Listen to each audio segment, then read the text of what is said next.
अच्छा जी, risk management, currency rate risk management में हमारी डिस्कशन चल रही थी। हमने फॉरवर्ड एग्रीमेंट का टूल डिस्कस किया, हमने मनी मार्केट हेज का टूल डिस्कस किया। कुछ basic illustration money market hedge पे कल हमने देखी थी, और अब हम कुछ मजीद प्रैक्टिस एक्टिविटीज इन इलस्ट्रेशंस पे करते हैं। Illustration 4, 5 and then question number 4 ये हमारे पास जो फिलहाल अवेलेबल है प्रैक्टिस मटेरियल, पहले हम इसको देखेंगे before moving to the next tool. तो इलस्ट्रेशन नंबर 4 पे आइए जी जरा। एफआरए मनी मार्केट दोनों की यहां पे हमारे लिए छोटी सी रिवीजन है। पेज 226 पे, a Saudi company exports to USA and invoices its customer for 5.8 million on 3 months credit. Exchange rates spot real per dollar, 3 month forward real per dollar, 3 months money market interest rate, Saudi Real deposit loan, dollar deposit loan. Required, demonstrate different hedging options available to Saudi company and advise the cheapest. Cheapest से मुराद होता है यहाँ पे best hedging option क्या है। तो सबसे पहले तो हम ट्रांजैक्शन देखते हैं। ट्रांजैक्शन हमें हेज क्या करनी है। हमने एक्सपोर्ट की है, एक्सपोर्ट का मतलब हमें प्रोसीड्स आनी है, और प्रोसीड्स आनी है 3 महीने बाद। तो 3 महीने बाद इसका मतलब हमें डॉलर बेचने हैं। ठीक हो गया, हमें डॉलर बेचने हैं। अब हमारे पास 2 टूल्स अवेलेबल हैं। एक, हम डॉलर एसेट को, डॉलर की सेल को थ्रू एफआरए हेज कर लें, और दूसरा मेथड है हम डॉलर रिसीवेबल को थ्रू मनी मार्केट हेज कर लें। ये 2 टूल हमारे पास अवेलेबल हैं। इन दोनों टूल्स की हम वर्किंग यहां पे शो करेंगे। इलस्ट्रेशन नंबर 4, पहले एफआरए ले लेते हैं, ऑप्शन नंबर 1। तो एफआरए में हम करते हैं sell dollar 5.8 million in 3 month forward. 3 month forward में बेचिए। तो जनाब 1, 2 buy sell convert, buy high low multiply, low high divide. 3 month forward में हमने 5.8 मिलियन डॉलर बेचने हैं। Look at the exchange rate, dollar is the second currency we sell low and multiply. 3 month forward का low rate क्या है? 3.9008। हम multiply करेंगे तो कितने सऊदी रियाल हमें मिलते हैं? 22.62 मिलियन। ये होगी जी एफआरए की ऑप्शन। अगर हम एफआरए से चलेंगे 5.8 मिलियन डॉलर के बदले 3 महीने बाद हमें इतने सऊदी रियाल गारंटी होते हैं। दूसरी ऑप्शन मनी मार्केट की है हमारे पास। मनी मार्केट में मैंने आपसे कहा जी सबसे पहले 3 स्टेप्स आपको लिखने हैं। पहले हम 3 स्टेप लिखेंगे, then we will perform the calculation. Step number 1, हमें डिसाइड करना है हमें फॉरेन करेंसी डॉलर के साथ करना क्या उसका लोन लेना है या डिपॉजिट करना है। डॉलर एसेट को हेज करना है तो डॉलर लायबिलिटी चाहिए, डॉलर लोन चाहिए। ठीक है, बेसिक पहला स्टेप हमारा हमेशा यह रहेगा कि हमने फॉरेन करेंसी लोन लेनी है या डिपॉजिट करनी है। तो अगर आपने फॉरेन करेंसी एसेट को हेज करना है, डॉलर रिसीवेबल को हेज करना है, तो आपको डॉलर लोन की जरूरत है। अगर आपने डॉलर लायबिलिटी को हेज करना है तो आपको डॉलर डिपॉजिट चाहिए होता है। ठीक हो गया, ये बेसिक स्टार्टिंग पॉइंट हमारा मनी मार्केट हेज का। तो हमने डॉलर एसेट को हेज करना है, हमें डॉलर बोरो करने हैं। तो पहला स्टेप हमारा होता है बोरो डॉलर, और जब डॉलर बोरो करने हैं तो तीसरा स्टेप भी हमें पता है, हमें डिपॉजिट करने हैं सऊदी रियाल। और in between step number 2, dollar borrow करके बेचेंगे तो सऊदी रियाल मिलेंगे ना। तो हम करेंगे सेल डॉलर, और ख्याल रखना होता है ये हमेशा स्पॉट रेट पे किया जाते हैं क्योंकि क्वेश्चन में फॉरवर्ड रेट भी अवेलेबल है। मनी मार्केट में बाइंग सेलिंग हमेशा स्पॉट आज की तारीख में की जाती है। अच्छा जी, अब आ जाइए कैलकुलेशन की तरफ। बोरो डॉलर, एक्स डॉलर बोरो करो। डॉलर किस रेट पे बोरो होता है? डॉलर बोरो होता है जी 7.5 पे, 0.075 फ्रैक्शन में बोरो करना है 3 महीने के लिए। 3/12 इज इक्वल टू 5.8 मिलियन। अच्छा, यहां पे एक चीज आपने नोट की, हमें लिखा हुआ है 3 month money market interest rate. 3 month money market interest rate. Don't get confused, rates are always annual. Rates are always annual. 3 month की इंप्लीकेशन यहां पे क्या है? These are the annual rates applicable to 3 month loans and 3 month maturity deposit. आपको पता होना चाहिए, हमने कॉस्ट ऑफ कैपिटल में कहीं बात की भी है कि जैसे जैसे लोन की या डिपॉजिट की मैच्योरिटी बढ़ती है, सालाना इंटरेस्ट रेट बढ़ता जाता है। डिफरेंट मैच्योरिटी के डिपॉजिट्स के लिए, डिफरेंट मैच्योरिटी के लोन्स के लिए रेट्स फर्क होते हैं। लॉन्गर टर्म मैच्योरिटी के रेट्स हायर होते हैं, शॉर्ट टर्म मैच्योरिटी के रेट्स कम होते हैं। नॉर्मली यील्ड कर्व याद है, यील्ड कर्व क्या बता रही थी? मैच्योरिटी बढ़ने से नॉर्मली रेट हाई हो जाते हैं, मैच्योरिटी कम होने से नॉर्मली रेट कम हो जाते हैं। आज तो हमने इनवर्स यील्ड कर्व भी देखी थी, बट नॉर्मली मैच्योरिटी बढ़ने से रेट बढ़ते हैं। तो ये 3 मंथ का मतलब 3 मंथ मैच्योरिटी के लिए रेट है।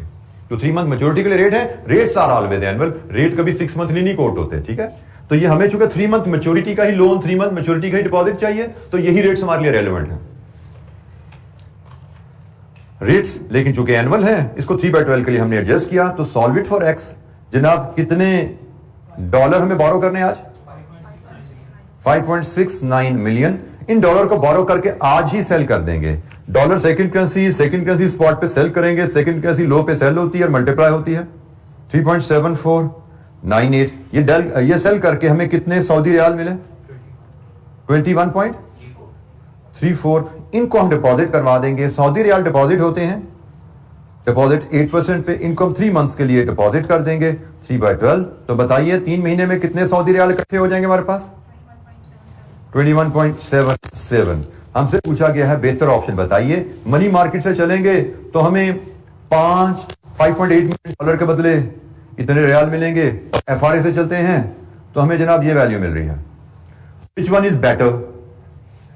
कौन सी ऑप्शन बेहतर है, एफआरए और मनी मार्केट? कंपनियां डबोएगा तो अपनी।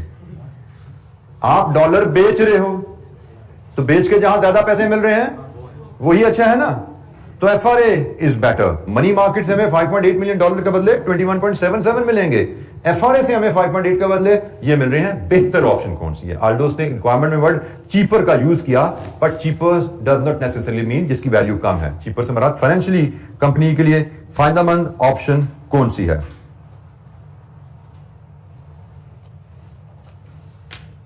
एफआरए, मनी मार्केट नहायत सिंपल टूल है। आपको अगर इनकी एफआरए तो बिल्कुल ही बाइंग सेलिंग का ही फैसला करना होता है, मैक्सिमम डिस्काउंट प्रीमियम की एडजस्टमेंट आ जाती है। ये 1 नंबर या 2 नंबर की कैलकुलेशन होती है एफआरए में। अगर सिर्फ डिवीजन मल्टीप्लिकेशन है रेट लेके तो ये शायद 1 नंबर 1.5 नंबर होगा। अगर प्रीमियम की एडजस्टमेंट है तो 2 नंबर 2.5 नंबर होगा। इससे ज्यादा एफआरए की कैलकुलेशन नहीं होती। मनी मार्केट में चूंकि 1, 2, 3 कैलकुलेशन आप इन्वॉल्व है विद प्रिंसिपल, तो ये 3 से 4 नंबर की कैलकुलेशन होती है। तो अगर आपको सवाल आता है तो it is very easy and quick to manage. जैसे मैंने आपको बताया रिसेंट टाइम में हमें एफआरए मनी मार्केट पे ही सवाल आया। अपनी डिस्कशन सेशन में आएंगे, उसको भी देख लेंगे, बट जो हम इलस्ट्रेशन कर रहे हैं इनसे कोई डिफरेंट नहीं है। मनी मार्केट एफआरए में यही है, कोई कॉम्प्लिकेशन इसमें नहीं है जो हम कर चुके हैं या अभी हम प्रैक्टिस में देख लेंगे थोड़ी बहुत। एक और इलस्ट्रेशन देखते हैं, इलस्ट्रेशन 5। ये भी एफआरए मनी मार्केट की रिवीजन है।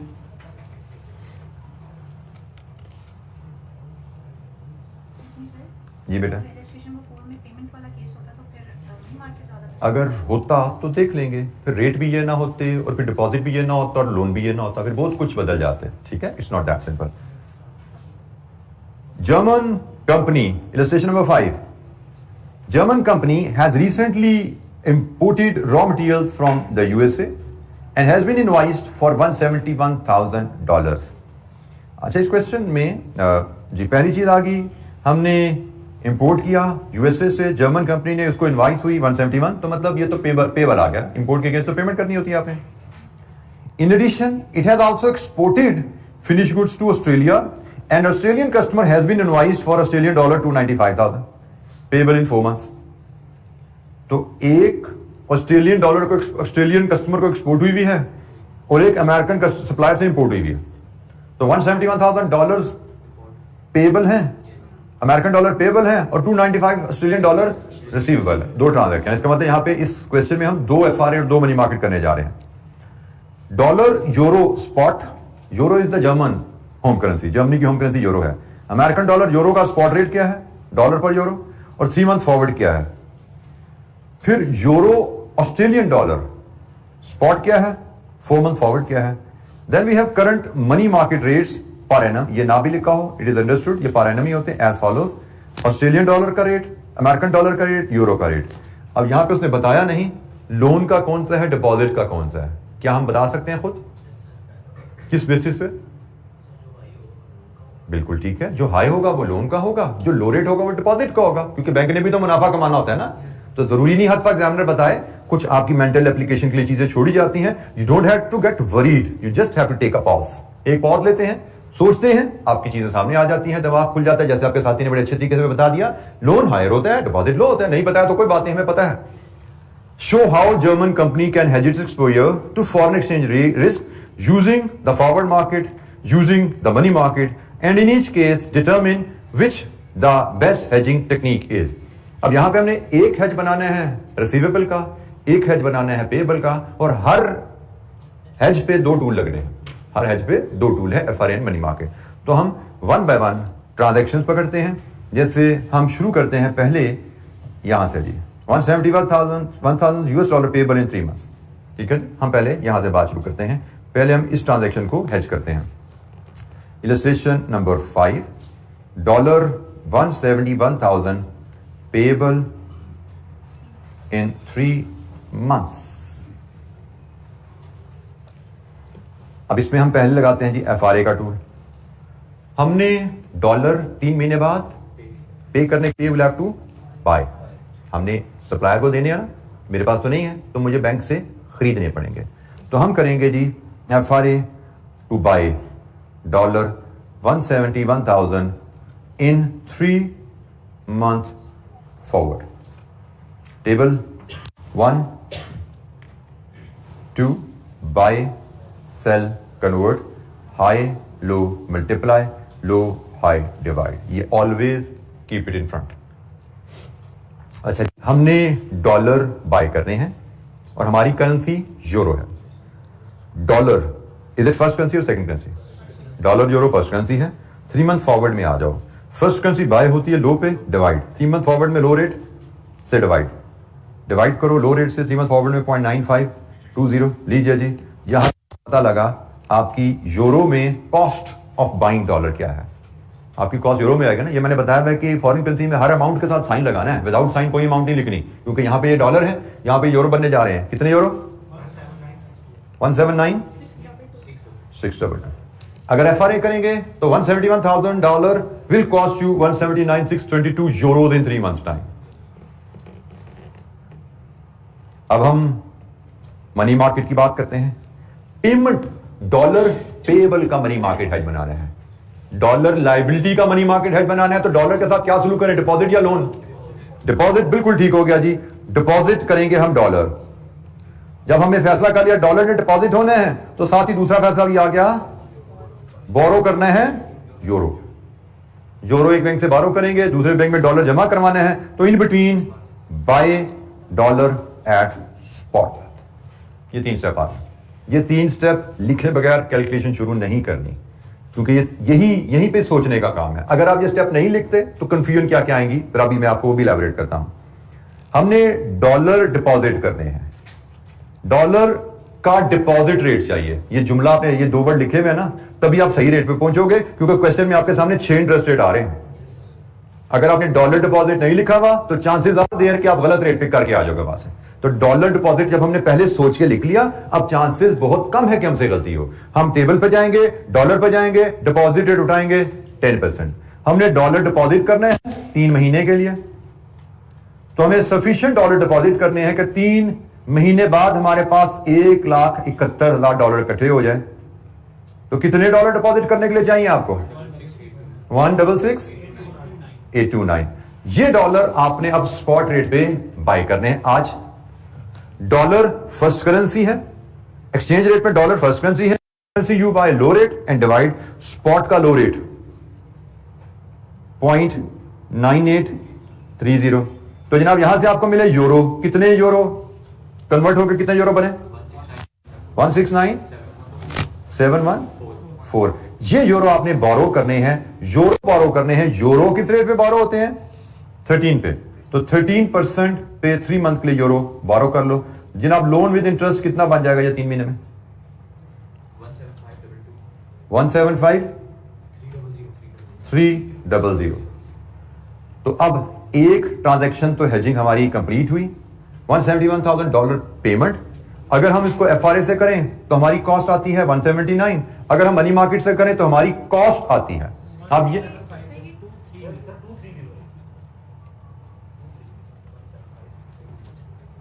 अगर हम $171,000 की पेमेंट बुक करें FRA से तो हमारी कॉस्ट क्या है, $171,000 की पेमेंट बुक करें मनी मार्केट से तो हमारी कॉस्ट क्या है, पेमेंट है, डॉलर खरीदने की कॉस्ट, तो कॉस्ट जहां पे कम है दैट इज बेटर। तो हमने कहा जी हमारे लिए मनी मार्केट का टूल अच्छा है, डॉलर पेमेंट के लिए मनी मार्केट का टूल अच्छा है, क्योंकि पेमेंट करते हुए we are interested in keeping our cost to minimum. पिछला केस था प्रोसीड्स का, ये था केस प्रोसीड्स का कि भाई हमने डॉलर बेचने थे तो बेचते हुए we are interested in maximising our proceeds, कि जहां ज्यादा पैसा मिलता है वो अच्छा है, यहां पे हम खरीद रहे हैं तो खरीदते हुए जहां कॉस्ट कम है वो अच्छा है।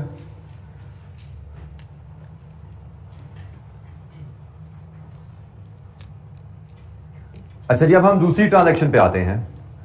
ये हमने US dollar 171,000 payable in 3 months इसको कवर किया। अब हम इसी इलस्ट्रेशन की दूसरी ट्रांजैक्शन ऑस्ट्रेलियन डॉलर 295,000 रिसीवेबल। अच्छा, यहां पे भी ना इसने वर्ड पेबल का यूज किया हुआ है, but don't get confuse, payable by the customer है, क्योंकि आप एक्सपोर्ट आ गया ना तो आपको तो एक्सपोर्ट के अगेंस्ट पैसे आते हैं, तो आपके लिए 295,000 रिसीवेबल इन 4 मंथ्स है। ये आपकी नेक्स्ट ट्रांजैक्शन है। फिर बात वहीं से शुरू होगी, ऑस्ट्रेलियन डॉलर एसेट को हेज करना है। ऑस्ट्रेलियन डॉलर एसेट को हेज करना है तो ऑस्ट्रेलियन डॉलर का लोन लेना है या डिपॉजिट, एसेट के against liability loan.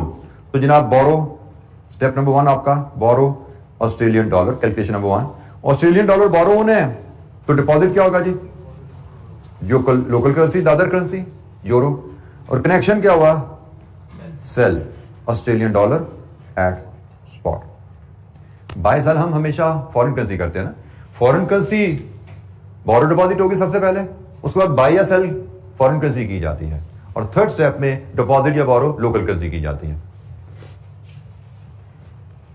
Calculation number 1, हमने ऑस्ट्रेलियन डॉलर बोरो करने हैं, सफिशिएंट ऑस्ट्रेलियन डॉलर बोरो करने हैं, ये principal plus interest in 4 months 295,000 Australian dollar के बराबर हो। ऑस्ट्रेलियन डॉलर बोरो किस रेट पे होते हैं, ऑस्ट्रेलियन डॉलर बोरो 16.16, तो कितने ऑस्ट्रेलियन डॉलर जी, 28,063, ये हमने सेल कर देने हैं ऑस्ट्रेलियन डॉलर एक्सचेंज रेट पे हो। It is the second currency, second currency we sell at low, second currency we sell at low and we multiply spot का low rate 1.8890, we multiply 1.8890, तो जनाब कितने यूरो मिले, 9040। ये ऑस्ट्रेलिया, ये euro आपने डिपॉजिट करने हैं फॉर 4 मंथ्स, और यूरो डिपॉजिट होता है, यूरो डिपॉजिट किस रेट पे, 11.5। तो जनाब बताइए कितने पैसे इकट्ठे हो जाएंगे,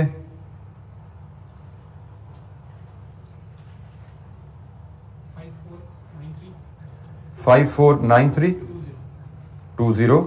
ये जी यूरो आपके पास इकट्ठे हो गए। ये हमने मनी मार्केट ट्रांजैक्शन बना लिया जी, ऐसे ही ये हमने मनी मार्केट हैज बना लिया है। इसका FRA पहले हमने FRA पहले कर लिया था, मनी मार्केट बाद नहीं किया था, इधर हमने मनी मार्केट पहले कर लिया, खैर कोई बात नहीं। अगर हम मनी मार्केट से 295,000 रिसीवेबल को हेज करेंगे, हमें उसके केस इतने यूरो मिलते हैं।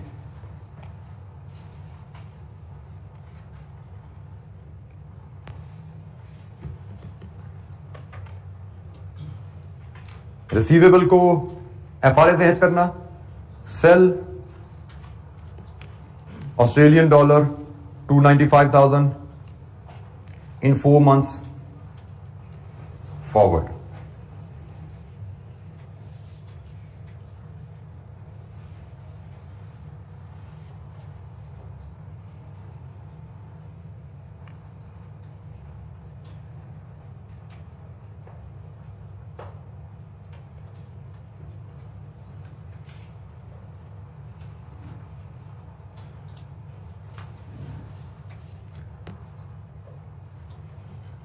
अच्छा जी, ऑस्ट्रेलियन डॉलर एक्सचेंज रेट में जाइए, it is the second currency. हमने ऑस्ट्रेलियन डॉलर सेल करने हैं, second currency we sell, go to the table, low and we multiply, low rate से मल्टीप्लाई करें, इट इज 1.9510। तो जनाब कितने यूरोस? 545। लीजिए जी, ये प्रोसीड का केस है, जहां पे प्रोसीड्स ज्यादा हैं that is better, we go with this option. हमने कंपेयर किया इस वैल्यू को इसके साथ, प्रोसीड्स का केस है, जहां पे प्रोसीड ज्यादा है वो ऑप्शन बेहतर है। We will recommend FRA। So receivable के लिए FRA बेहतर टूल हमें नजर आ रहा है यहाँ पे, और पेमेंट के लिए हमें मनी मार्केट बेहतर टूल नजर आया था।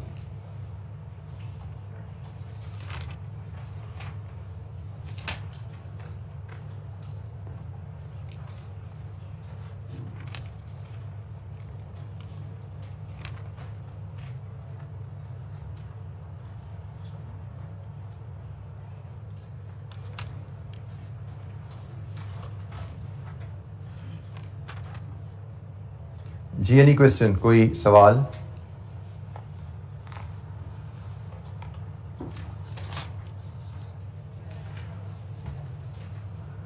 अच्छा, क्वेश्चन 4 है पेज 241 पे, क्वेश्चन 4 FRA से रिलेटेड क्वेश्चन है गालबन, उसको भी जरा देख लेते हैं कि आई कैप की क्वेश्चन बैंक में हमें ये मिलता है।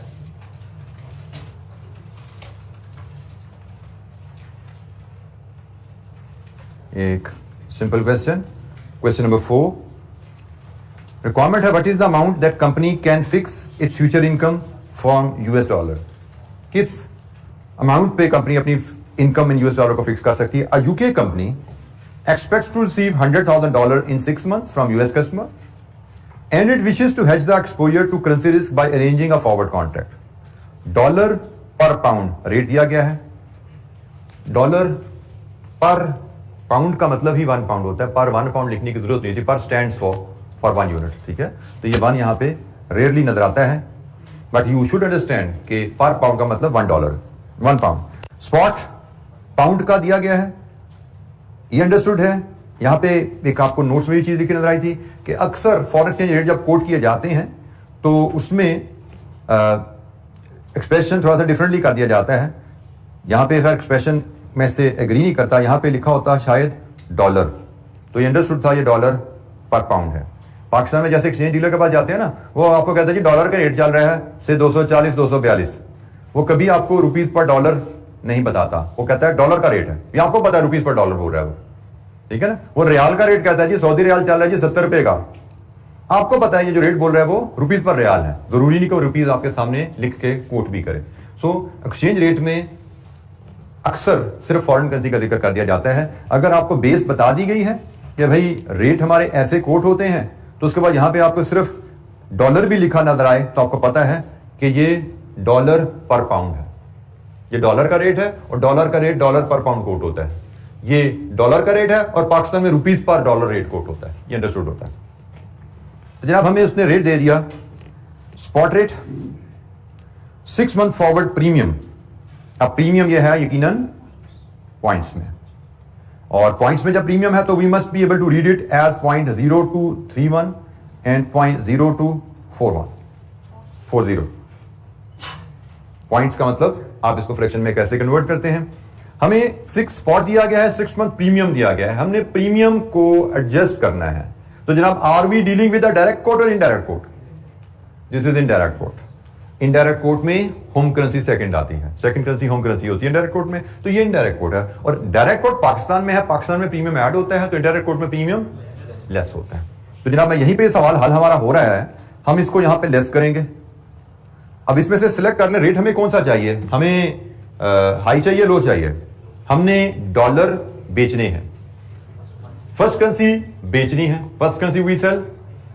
टेबल पे जाएंगे, दिमाग इस्तेमाल नहीं करेंगे, go to the table, first currency we sell high rate, high rate में इसका प्रीमियम एडजस्ट कीजिए, आपको फॉरवर्ड हाई रेट मिल जाएगा।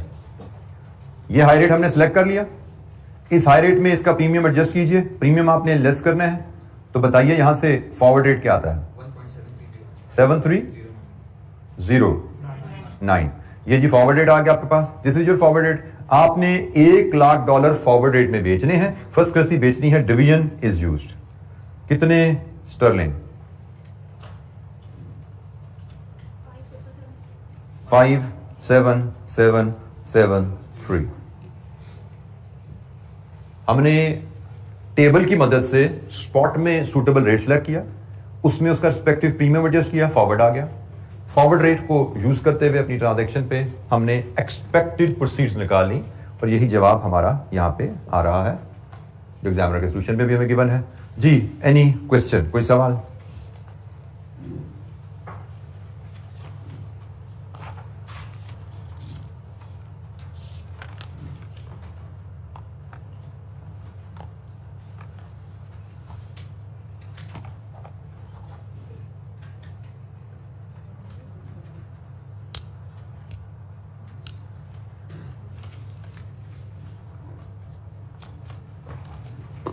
अच्छा जी, एफआरए और मनी मार्केट ये रिलेटिवली सिंपल बेसिक टूल्स है, उन पे हमारी डिस्कशन कंप्लीट हुई। अब हमें थोड़े से एडवांस टूल्स पे जाना है। करेंसी फ्यूचर्स, इनका मैकेनिज्म काफ़ी डिटेल है वैसे तो, जैसे मैंने कल शायद आपसे general risk currency risk management में बात की थी। मैं अगर सिर्फ करेंसी फ्यूचर पे बात करूं तो करेंसी फ्यूचर को हम बीएफडी में पढ़ते हैं कोई 3-4 घंटों में, ठीक है। 3-4 घंटों में इसको हम समझते हैं, इसकी कैलकुलेशन को, इसकी डिटेल में जाते हैं और इस पर काफ़ी टाइम, अभी प्रैक्टिस क्वेश्चन डालो तो मे भी 5-6 घंटे में हम चले जाते हैं। लेकिन अब आपको पढ़ाने का मेरा टारगेट है 15-20 मिनट, ठीक है। उसके लिए जो ICAP ने किताब में चीज़ें दी हैं, अब मैं उनसे कोशिश करूँगा उन्हीं के ही पैरामीटर्स में रहूँ। आल्दो उस मटीरियल से आई डोंट एग्री, उसमें आई कुड सी बड़ी ग्लेयरिंग मिस्टेक, लेकिन चूंकि वो ICAP ने किताब में दे दी और उन्हीं पे बेस करके उसने अपने सोल्यूशन भी 1-2 हमें प्रेजेंट कर दिए पास पेपर में, तो I will not deviate from them. तो जो उसने प्रिंसिपल हमें बताए हैं मैं उन्हीं लाइंस पे आपसे डिस्कस करूंगा। लेकिन BFD में जाके जब आप BFD में फ्यूचर पढ़ें तो आपको डिफरेंटली पढ़ाया जाए तो ये ना समझना कि ना हमने गलत पढ़ा दिया था। मुझे पता है कि ये ठीक नहीं है, इसमें खराबी है, लेकिन ये खराबी चूंकि ICAP ने छाप दी अपनी किताब में और अपने पास पेपर सोल्यूशन में भी दे दिए, तो मैं इसे डेविएट नहीं कर रहा। अच्छा जी, करेंसी फ्यूचर्स। करेंसी फ्यूचर्स पहली बात पाकिस्तान में एग्जिस्ट ही नहीं करते, तो इसलिए मतलब मैंने भी जिंदगी में कभी इनसे डील नहीं किया। आप भी पाकिस्तान में करोगे सारी जिंदगी तो कभी डील नहीं करोगे। पाकिस्तान से बाहर जाके you may get an opportunity to learn to deal with them. Learn तो भी हम कर लेंगे, to deal with them. Currency futures भी एक तरह के फॉरवर्ड कॉन्ट्रैक्ट होते हैं, एक तरह के फॉरवर्ड कॉन्ट्रैक्ट होते हैं। फॉरवर्ड कॉन्ट्रैक्ट है नहीं, एक तरह के फॉरवर्ड कॉन्ट्रैक्ट है। टू परचेज और for purchase or sale of one currency in exchange for second currency, but they are a sort of forward contract. अब इनकी स्पेशलिटीज, कुछ फीचर्स इनके होते हैं, उस पर हम बात करते हैं। सबसे पहली बात, फ्यूचर कॉन्ट्रैक्ट्स नॉर्मली जो होते हैं ये फ्यूचर एंड ऑप्शन एक्सचेंजेस होती हैं, उनमें ट्रेड होते हैं। फ्यूचर एंड ऑप्शन एक्सचेंजेस होती हैं, उनमें चूंकि इन्होंने ट्रेड होना होता है, इसलिए ये हर करेंसी में नहीं मिलते। ये आपको मिलते हैं कुछ मेजर करेंसीज जो होती हैं इंटरनेशनल, उनमें। मेजर इंटरनेशनल करेंसीज 3 तो आपके सामने आ रही हैं, डॉलर, पाउंड, यूरो। एक आज शायद अब चूंकि चाइनीज इकॉनमी बहुत बड़ी हो गई है तो चाइनीज करेंसी भी इंटरनेशनल करेंसी में आना शुरू हो गई है, ठीक है। जापानीज करेंसी भी, चूंकि जापानीज इकॉनमी का साइज भी ठीक है, तो वो भी कभी कभी इंटरनेशनल करेंसीज के तौर पर कंसिडर की जाती है। इंटरनेशनल करेंसी से मुराद है इंटरनेशनल ट्रेड नॉर्मली जिन करेंसीज में होती है। आप इंपोर्ट एक्सपोर्ट जिन करेंसीज में नॉर्मली कर सकते हो उनको हम इंटरनेशनल करेंसीज कहते हैं। तो ये 3 मेजर करेंसीज की लिस्ट आपके सामने है। चौथी करेंसी इसमें अगर डालनी है तो चाइनीज युआन है, ठीक है। तो फ्यूचर्स जो हैं सिर्फ इंटरनेशनल करेंसीज में ही अवेलेबल होते हैं, क्योंकि नॉर्मली हम foreign exchange rate risk import export transaction में ही फेस करते हैं, और import export transaction normally major international currencies में ही की जाती हैं। तो इसलिए हेजिंग का जो टूल है वो भी मेजर इंटरनेशनल करेंसीज में अवेलेबल है। फॉरवर्ड मार्केट में ऐसी कोई रिस्ट्रिक्शन नहीं है। आप पाकिस्तान में बैठ के से अगर पाकिस्तान में it is legal to deal in Sri Lankan rupees तो आप श्रीलंकन रुपीज का भी एफआरए ले सकते हो। If it is legal to deal in Bangladeshi taka in Pakistan, आप बांग्लादेशी टका का भी फॉरवर्ड एग्रीमेंट पाकिस्तान में ले सकते हो, ठीक है। लेकिन आप फ्यूचर की बात करो तो फ्यूचर कॉन्ट्रैक्ट आपको नहीं मिलेगा श्रीलंकन रुपीज का या बांग्लादेशी टका का, वो इंटरनेशनल करेंसीज का ही मिलता है। और ये कॉन्ट्रैक्ट्स आपको मिलते हैं फ्यूचर एक्सचेंजेस में। फ्यूचर्स एंड ऑप्शन एक्सचेंजेस होती हैं, future and option exchanges. Stock exchanges होती है ना, इस तरह internationally future and option exchanges होते हैं। अभी ऑप्शन का वर्ड भी हमने पढ़ना है, ये टूल भी हमारा आने वाला है, इसलिए मैं वर्ड आपको यहीं पर इंट्रोड्यूस करा दूं।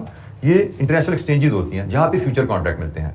फॉरवर्ड कॉन्ट्रैक्ट आप अपने बैंक से लेते हो, फॉरवर्ड कॉन्ट्रैक्ट होते हैं FRA, वो आप अपने बैंक के साथ करते हो। मनी मार्केट भी आप बैंक में डिपॉजिट और लोन ले रहे हो, लेकिन फ्यूचर कॉन्ट्रैक्ट आपको फ्यूचर एंड ऑप्शन एक्सचेंज से लेना पड़ता है।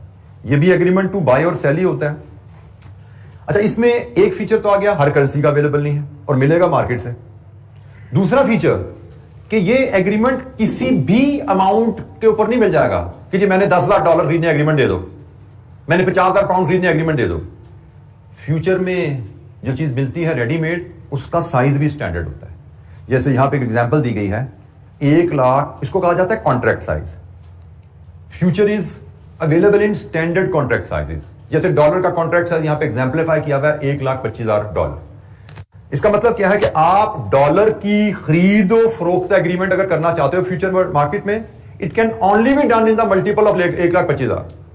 मतलब आप $1,25,000 की खरीदो फरोख्त एग्रीमेंट कर सकते हो, 2,50,000, 3,75,000, 5 लाख, 6,25,000। मतलब एक contract, 2 contract, 3 contract, 4 contract, 5 contract. आप कहते हो मुझे एक कॉन्ट्रैक्ट डॉलर का बाय करने का एग्रीमेमेंट चाहिए, मतलब मुझे $1,25,000 बाय करने का एग्रीमेंट चाहिए। आप कहते हो मुझे 2 कॉन्ट्रैक्ट डॉलर सेल करने का एग्रीमेंट चाहिए, मतलब $2,50,000 बेचने का एग्रीमेंट चाहिए। तो ये इसके फीचर्स हैं। अब ये फीचर्स कैसे हमारी सेहत पे असर डालते हैं वो हम बात की बात करेंगे। फिलहाल एक प्रोडक्ट है क्या, हम वो समझ रहे हैं। तो पहली चीज, फ्यूचर आपका इंटरनेशनल करेंसीज में मिलता है। दूसरी चीज, फ्यूचर किसी भी अमाउंट का नहीं मिलता आपको, उसके स्टैंडर्ड कॉन्ट्रैक्ट साइजेस होते हैं। आप कॉन्ट्रैक्ट साइजेस के हिसाब से, in the multiple of contract sizes ही उस पर खरीदो फरोख्त एग्रीमेंट हासिल कर सकते हो। तीसरी चीज जो सबसे अहम है, future contracts are non deliverable.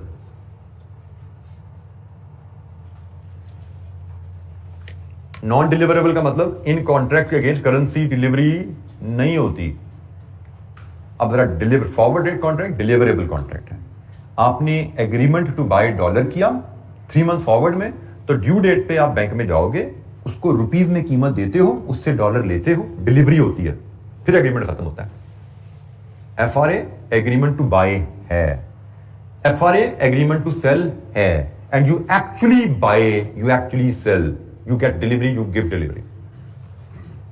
FRA मैंने शुरू में कहा था, it's a sort of, not actually FRA, it's a sort of FRA, sort of buying selling agreement. Sort क्यों कह रहे हैं? क्योंकि एक्चुअली इसमें डिलीवरी होती नहीं। ये बेसिकली प्योरली टूल है आपको कीमत में उतार चढ़ाव से बचाने के लिए। ये सिर्फ आपको उतार चढ़ाव के जो असरात हैं उनसे बचाता है। जैसे आपने पाकिस्तान में बैठे हो, पाकिस्तान में वैसे फ्यूचर मिलते नहीं है, पाकिस्तान में बैठे हो, आपने $1,25,000 की पेमेंट करनी है 3 महीने बाद। हमें डर क्या है, 3 महीने बाद $1,25,000 महंगा हो जाएगा। हम फ्यूचर में जाएं, अगर हम फ्यूचर में डॉलर खरीदने का एग्रीमेंट कर लें, फ्यूचर में डॉलर खरीदने का एग्रीमेंट कर लें कि जी हमें 3 महीने बाद डॉलर खरीदना है, एग्रीमेंट दे दो हमें। स्टैंडर्ड कॉन्ट्रैक्ट है, $1,25,000 है, हमने एक कॉन्ट्रैक्ट बाय कर लिया वहां पे, कि ये एक कॉन्ट्रैक्ट बाय हमने कर लिया 3 महीने बाद डॉलर खरीदने का। अब 3 महीने गुजर गए, फ्यूचर इज नॉन डिलीवरेबल, मतलब फ्यूचर कॉन्ट्रैक्ट के अगेंस्ट डॉलर मुझे नहीं मिलने। किया क्या जाता है, फ्यूचर कॉन्ट्रैक्ट को रिवर्स कर दिया जाता है। मैंने एग्रीमेंट किए हुए हैं, मैंने 3 महीने बाद डॉलर खरीदना है। मैं फॉर एग्जांपल 3 महीने बाद डेट आनी है, आज का तारीख है 30 जुलाई, अगस्त, सितंबर, अक्टूबर। मैंने एग्रीमेंट किया हुआ, मैंने 30 अक्टूबर को डॉलर खरीदने हैं, तो भाई आज एग्रीमेंट किया तो 30 अक्टूबर का जो रेट की उम्मीद है उस रेट पे एग्रीमेंट किया ना मैंने। जैसे FRA क्या होता है, FRA फॉरवर्ड रेट होता है। Basically FRA expected rate on the settlement date होता है। स्पॉट से फर्क है ना, स्पॉट है कि आज खरीदो फरोख्त कर लो जिस रेट पे। हमने फॉरवर्ड रेट की कैलकुलेशन देखी नहीं है, लेकिन फॉरवर्ड रेट होता है expected rate on the settlement rate. 3 month forward का मतलब है कि आज ख्याल है बैंकर का कि 3 महीने बाद अंदाजन डॉलर का रेट ये चल रहा होगा। 6 मंथ फॉरवर्ड का मतलब है आज बैंकर का ख्याल है कि 6 महीने बाद डॉलर ये चल रहा होगा। तो फॉरवर्ड रेट बेसिकली आपके एक्सपेक्टेड रेट्स होते हैं। फ्यूचर का रेट भी, क्योंकि फ्यूचर भी सॉर्ट ऑफ फॉरवर्ड है, उसका रेट भी एक्सपेक्टेड रेट होता है। तो मैंने आज एग्रीमेंट कर लिया कि मैं 3 महीने बाद डॉलर खरीदूंगा। लेट्स अज्यूम मैंने एग्रीमेंट किया 240 रुपए पे, कि मैं 3 महीने बाद 240 रुपए पे डॉलर खरीदूंगा। अब 3 महीने गुजर गए, मेरी पेमेंट का टाइम आ गया, मैं फ्यूचर मार्केट गया, मैंने कहा जी डॉलर चाहिए मुझे, मैंने 240 का एग्रीमेंट किया था। उन्होंने कहा भाई फ्यूचर मार्केट है, केड़े डॉलर, नॉन डिलीवरेबल, ये एग्रीमेंट नॉन डिलीवरेबल है, हम डिलीवरी नहीं देते। उन्होंने कहा डिलीवरी नहीं देते तो मेरे एग्रीमेंट मेरा किस काम का। उन्होंने कहा जी आपका एग्रीमेंट खड़ा है अपनी जगह, आप हमसे 240 का डॉलर खरीद सकते हैं, लेकिन हमने देना नहीं है आपको, देना नहीं है, फिर क्या करें। उन्होंने कहा भेज दो, आज चीज तो पर आ गई है, जो डॉलर हमने आपको देने हैं ना वो हवा में भेज दो आप हमें, देखो मार्केट में क्या रेट चल रहा है। आपने कहा मार्केट में 250 का डॉलर चल रहा है, उन्होंने ठीक है 250 का मैं दे दो, तो मार्केट आपसे 250 का वही डॉलर खरीद लेती है जो आपने खुद अभी खरीदा नहीं है। आपके पास एग्रीमेंट टू बाय है, मार्केट कहती है जी मैंने आपको देना नहीं है क्योंकि मैं नॉन डिलीवरेबल एग्रीमेंट करती हूं, हमें आपसे वापस खरीद लेता हूं और जो फर्क है वो ले लो मुझसे। आपने एग्रीमेंट किया था 240 पे खरीदने का, दूसरा एग्रीमेंट कर लिया 250 पे बेचने का, क्योंकि मार्केट में 250 का हो गया ना डॉलर, आपको हो गया फायदा 10 रुपए पर डॉलर का। फ्यूचर मार्केट कहती है लो जी 10 रुपए। आपने बेसिकली टेंशन सारी जो फैलाई थी, इसीलिए फैलाई थी ना कि मार्केट में डॉलर महंगा होगा, मुझे नुकसान हो जाएगा। तो मार्केट में डॉलर महंगा हुआ, ठीक है, मार्केट में डॉलर खरीदने जाओगे 250 का मिलेगा आपको, लेकिन वो 10 रुपए आपने कमा लिए। स्पेकुलेशन, अब इसको आप प्योरली इस्लामिक सेंस में ले जाओ तो yes this is speculation. Underline कोई चीज आपने खरीदी नहीं है, कोई बेची नहीं है, हवाई ट्रांजैक्शन हुई है, यस दिस इज स्पेकुलेशन। लेकिन फाइनेंशियल ट्रांजैक्शन से लिंक करो इसको, हम अगर इसका मैकेनिज्म समझे वो क्या है। आपने डॉलर खरीदने थे अक्टूबर को एक्चुअली ऐसा ही, और आपको डर था डॉलर महंगा हो जाएगा, आपने कहा जी मैं फ्यूचर मार्केट में एग्रीमेंट कर लेता हूं। आपने फ्यूचर मार्केट में एग्रीमेंट कर लिया, थोड़ी सी अमाउंट पे करके वहां पे एग्रीमेंट मिल जाता है, 240 रुपए डॉलर खरीदने का एग्रीमेंट में भी 2 रुपए में आपको मिल गया, 2 रुपए पे किया आपने, सिक्योरिटी एग्रीमेंट ले लिया। 30 अक्टूबर आ गई, मार्केट ने, आपने कहा जी मैंने सप्लायर को डॉलर पे करने, मुझे डॉलर दो। मार्केट ने कहा मैंने डॉलर नहीं देने, आपके जो डॉलर है ना वो आप मुझे ही वापस भेज दो। आपने कहा ठीक है जी मैंने तो 240 पे खरीदने थे आपसे, अब मार्केट का रेट 250 है, आप मुझसे 250 का खरीद लो। मार्केट आपसे 250 का खरीद लेगी और जो फायदा है वो आपको पे कर देगी। होगा क्या, आपने ये 10 रुपए से पकड़े पर डॉलर, मार्केट में खरीदने का डॉलर, मार्केट में 250 का डॉलर था, मार्केट में आपने 250 देने हैं, 240 जेब से निकाले, 10 इधर से निकाले। आपकी जेब से तो 240 ही गए ना, आपकी जेब से 240 गए, आपको 240 में डॉलर पड़ गया। यही आपने फ्यूचर एग्रीमेंट करते हुए सोचा था, ऐसे यही सोचा था आपने कि मुझे 240 में डॉलर मिलेगा, तो 240 में मिल गया, बस लेन देन थोड़ा फर्क है। अब ये उल्टा भी होता है, आपने 240 पे डॉलर खरीदने का एग्रीमेंट किया और 30 अक्टूबर डॉलर 235 का हो गया। आप मार्केट में गए, वैसे तो आपका दिल ही नहीं जाएगा मार्केट जाने को, वो बाहर दुकान पे 235 की चीज मिल रही है, मैं मार्केट में जाकर एग्रीमेंट करता 240 का क्यों लूं, बट मजबूरी है, जाना पड़ेगा, एग्रीमेंट किया भाई, ऑनर करना पड़ेगा। आप मार्केट में जाओगे 240 का डॉलर खरीदने, वो कहेंगे डॉलर तो हम नहीं बेचते, हम तो नॉन डिलीवरेबल है, हाँ यही डॉलर आप हमें बेचो। मार्केट का रेट देखा गया 235, आपको भी 235 रेट है जी, कहेंगे ठीक है निकालो 5 रुपए, वो 5 रुपए आपसे ले लेंगे, क्योंकि 240 का आपने खरीदा 235 का बेचा, आपको तो 5 रुपए डॉलर नुकसान हो गया, वो 5 रुपए मार्केट आपसे ले लेगी। तो आप 5 रुपए इधर देकर निकले हो, मार्केट में गए आप डॉलर खरीदने, क्योंकि डॉलर आपको दुकान से लेने पड़ेंगे। डॉलर कितने का मिला, 235 का, 5 रुपए वहां दिए हुए थे, कितने का पड़ गया, 240 का। ये है फ्यूचर की कहानी, ठीक है। जो एग्रीमेंट किया, डॉलर मिल उतने का ही रहा है, लेकिन डॉलर उस दुकान से नहीं मिल रहा जहां पे आपने एग्रीमेंट किया था, वहां पे सिर्फ प्लस माइनस एडजस्ट होता है। डॉलर मिलता है आपको बैंक से या डॉलर की दुकान से, फ्यूचर एक्सचेंज में आपको डॉलर नहीं मिलता क्योंकि वो नॉन डिलीवरेबल है। अब ये जुमला हम दोबारा सारी लाइनें पढ़ते हैं। हमने कहा जी currency future also agreement for the purchase and sale of one currency in exchange for second currency. Currency future have following characteristics. पहला characteristic, future contracts are normally available for major international currencies. We can only have agreement to buy and sell currencies in multiple of fixed amount, जिसको हम contract size कहते हैं। Currency futures are non-deliverable contracts and only protects against the effects of movement. Movement का जो असरात है ना, सिर्फ वही एडजस्ट होता है मार्केट से। मूवमेंट ऊपर, रेट ऊपर गया, नीचे गया, उसका लेन देन मार्केट से कर लो। मूवमेंट के इफेक्ट्स की आपको रिकवरी मिल जाती है वहां से, from the date of transaction till the date of it settlement, ठीक है। तो ये जनाब इसका मैकेनिज्म है। इसका छोटा सा मैथमेटिक्स हमारे पास यहाँ के एग्जाम्पल में, जो मैंने एक जबानी छोटी सी बताई एग्जाम्पल, हल्की फुल्की, यहां पे थोड़ा सा उसको डिटेल में डाटा लेके बताया गया है। इसको यहां से फॉलो करेंगे तो फ्यूचर भी इंशाअल्लाह आपको क्लियर हो जाएगा। Pakistani company expects to receive $1.2 million in सितंबर, इन 3 मंथ्स टाइम। 3 महीने बाद, हमारा अक्टूबर आता है, सितंबर बना दिया, कोई बात नहीं, 12 लाख हमने वसूल करना है। and it wants to hedge its exposure with currency futures. Current spot price is $174. Current spot आज खरीदना है तो 174 का है, बट हमने तो आज नहीं खरीदा ना, सॉरी हमने बेचना, आज बेचना तो 174 है, हमने आज नहीं बेचना, हमने तो 3 महीने बाद बेचना है. And the company is facing risk of fall in the value of the dollar. A future contract is for, ये साइज आ गया उसका, 1,25,000 का एक कॉन्ट्रैक्ट साइज होता है. कंपनी हेज कैसे बनाएगी? कंपनी ने डॉलर बेचने का कॉन्ट्रैक्ट करना है.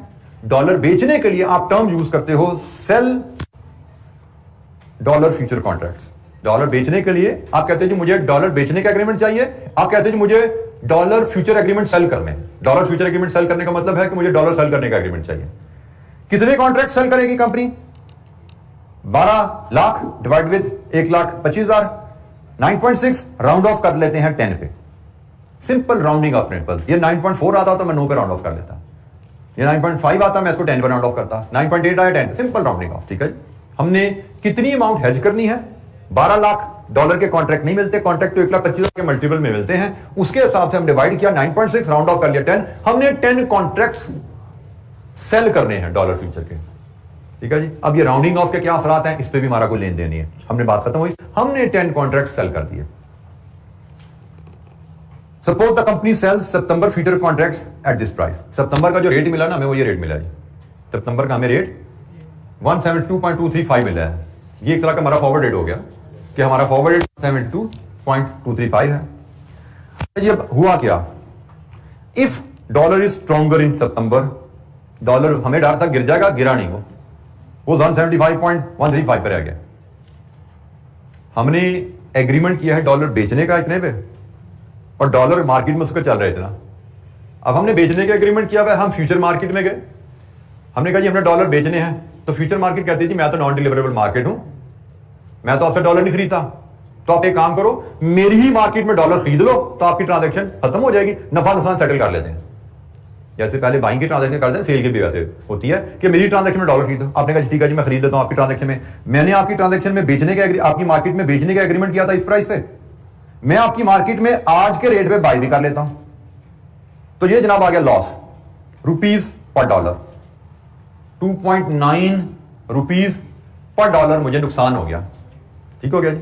मैंने ये जो 10 एग्रीमेंट सेल किए थे, 10 एग्रीमेंट मैंने सेल किए थे $125,000 ईच पे, इससे मुझे 2.9 रुपीज पर डॉलर नुकसान हो गया. अच्छा, ये जो है ना टिक शिक की बात, इसको मैं टच करता हूं बाद में. ठीक है, ये जो टिक शिक की कहानी है इसको मैं छोड़ता हूं, फिलहाल यहां पे छोड़ देता हूं. ये मैं हाईलाइट कर रहा हूं, इसको मैं कल आपको बताऊंगा. ये बताना जरूरी इसलिए कि आपका एमसीक्यू बेस्ड क्वेश्चन है, अदरवाइज मैं बीएफडी में चीज डिस्कस नहीं करता, जरूरत नहीं होती वहां पे. मैं इसको एलैबोरेट करूंगा कल. फिलहाल हमारे साथ हुआ क्या है? हमारे साथ हुआ ये कि हमने $1,25,000 के 10 कॉन्ट्रैक्ट लिए थे और हमें उस पर 2.9 रुपीज पर डॉलर नुकसान हो गया. तो हमें टोटल लॉस कितना हो गया?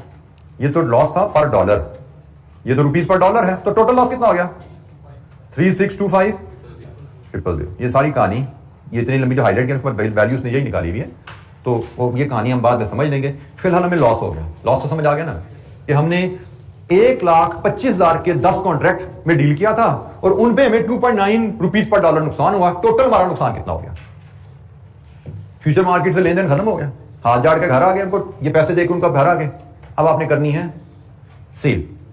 असल में कहानी क्या थी कि हमें $1.2 मिलियन आने हैं, वो हमने मार्केट में बेचने हैं. तो जनाब ये आपको $1.2 मिलियन आए, ये मार्केट का रेट चल रहा है, यही चल रहा है ना, इस पे बेच दो. डॉलर बेचे, मल्टीप्लाई किया, बेच के इतने पैसे मिले तो भाई इसमें से नुकसान लेस कर दो जो पहले पे कर चुका. ये नुकसान भी इसी चक्कर में पड़ा ना आपको. तो असल में आपको जो नेट प्रोसीड्स आई, नेट रसीड आई, वो ये है, ये है आपकी नेट रसीड, ये है फ्यूचर का हेज. फ्यूचर मार्केट में आपने पोजीशन ली, पोजीशन क्लोज की, इस केस में वहां नुकसान भर के आए, नुकसान वहां भर दिया, फिर आप घर आए, घर आके आपने जो डॉलर आए थे वो मार्केट में बेच दिए. आपने कहा जी बेच के मुझे पैसे इतने मिले, लेकिन ऊंच नीच के चक्कर में मेरे ये पैसे निकल भी गए, तो मुझे तो नेट इस ट्रांजैक्शन में इतना बचा. और आप देख सकते हो अगर ये नेट रेट निकालें तो वो रेट निकल रहा है 172.11474 and this is almost the same, very close to the rate जिस पे आपने एग्रीमेंट किया था. आपने एग्रीमेंट किया था 1.722350 पे, और इस लेन देन के नतीजे में आपकी जो ट्रांजैक्शन का रेट आया वो उसके बहुत करीब तर था। तो ये है फ्यूचर की कहानी। ये हमने पढ़ी है एक कहानी रिसीट के एंगल से, ठीक है। इसका क्वेश्चन नंबर 5 है जो हम देखेंगे गालिबन अब अगली मुलाकात में, वो भी रिसीट की है। तो हम एक पेमेंट के एंगल से कहानी भी देख लेंगे, नेक्स्ट क्लास में मिलेंगे। मैं आपको एक रिसीट की कहानी भी रिपीट करेंगे क्वेश्चन 5 से, एक मैं आपको पेमेंट की कहानी भी यहाँ पे एग्जाम्पल क्रिएट करके हम उसको देख लेंगे फॉर पेमेंट। तो ये हमारा फ्यूचर भी कवर हो जाएगा। और मुझे लगता है अगर मैं गलती नहीं कर रहा तो मॉडल पेपर में फ्यूचर पे क्वेश्चन आया हुआ है, मॉडल पेपर में फ्यूचर का क्वेश्चन है और स्प्रिंग 22 में FRA मनी मार्केट का क्वेश्चन है। ये दो टूल रिलेटिवली आप कह सकते हैं कि लाइक्लीहुड भी ज्यादा है, तो बाकी भी टूल हमने पढ़ने हैं। अच्छा, हमारी मुलाकात अब होनी है एज पर शेड्यूल थर्सडे को, और थर्सडे फ्राइडे सैटरडे थोड़ा टाइट होगा हमें कंप्लीट करना। मैं इसमें इशू यह है कि मैं एक्स्ट्रा क्लास रख के इस एरिया पे एक्स्ट्रा क्लास रख के इसको खेलना भी नहीं चाहता, क्योंकि चीज़ें ऐसी हैं कि आपके एक ऊपर से गुजरा शुरू हो जाएंगी। थोड़ा थोड़ा करके हम पढ़ेंगे। इफ़ आगे अब 9-10 मोहर्रम की छुट्टी भी आ रही है, मुझे लग रहा है हमें सैटरडे को मैं शायद क्लोज करना मुश्किल होगा, आगे 1 या 2 दिन और चाहिए होंगे। अगर तो छुट्टियां ना आई तो मुझे लगता है संडे को क्लास रख के कोशिश कर सकते हैं इसको वाइंड अप करने की, ठीक है। बट बी प्रिपेयर्ड कि हमें सैटरडे को इसको शायद वाइंड अप करने में हमें चैलेंज आएगा। थर्सडे फ्राइडे सैटरडे 3 दिन काफ़ी नहीं होंगे। पेजेस तो हम देखते हैं तो 4-5 पेजेस ही हैं, लेकिन मैं इनको बहुत स्लो मुझे चलना पड़ेगा, क्योंकि ये चीज़ें काफ़ी हवाई बातें होती हैं, इनको ऑब्जॉर्व करने में से आपको चैलेंज आता है। आपको थोड़ा ताकि आप साथ जाकर रिवाइज करो, जो आज पढ़ाई कहानी आज जाके पढ़ लोगे तो आपको ये ऑब्जॉर्व होनी शुरू हो जाएंगी। फिर हम नेक्स्ट क्लास में जब आएंगे, आने से पहले इसको देख के आओगे, इसके हम 2 इलस्ट्रेशन मजीद करेंगे तो फ्यूचर भी आपको ऑब्जॉर्व हो जाएगा। आई बिलीव कि FRA मनी मार्केट में आपकी ग्रिप बन चुकी है। नेक्स्ट सेशन में हम ये जो 2 सवाल करेंगे तो आपकी फ्यूचर पे भी ग्रिप बन जाएगी इंशाअल्लाह, ठीक है। तो बाकी आगे फिर इंशाअल्लाह चलेंगे, क्योंकि अभी हम करेंसी रिस्क पढ़ रहे हैं, फिर आगे इंटरेस्ट रेट रिस्क भी है, कमोडिटी रिस्क भी है, सारे मार्केट रिस्क की बातें हो रही हैं। मार्केट रिस्क के बाद फिर बहुत छोटी सी डिस्कशन है क्रेडिट रिस्क पे एंड लिक्विडिटी रिस्क पे। वो छोटी बातें, वो ज्यादा बातें नहीं है। मेजर हमारा 90% सिलेबस करेंसी रिस्क पे है, और करेंसी रिस्क में हम जब मार्केट रिस्क पे है, मार्केट रिस्क में हम करेंसी रिस्क तकरीबन कवर करने के करीब हैं। इसके बाद इंटरेस्ट रेट रिस्क अभी रहता है, उस पर हमारी बातें, उस पर भी टाइम हमारा थोड़ा लगना है। तो जितना करेंसी रिस्क पर लग रहा है, इससे आधा को टाइम हमारा इंटरेस्ट रेट रिस्क पे भी लगना है, कमोडिटी रिस्क पे भी थोड़ा टाइम जाना है, फिर लिक्विडिटी रिस्क और क्रेडिट रिस्क की बातें भी हैं। बातें छोटी हैं, लेकिन टाइम मैं चाहता हूँ ऐसा करके लगा लें। तो जैसे मैंने कभी ट्राई किया, हम इसको संडे को वाइंड अप करने की कोशिश करें। Saturday seems difficult, challenging. Okay जी, थैंक यू वेरी मच। अस्सलाम वालेकुम।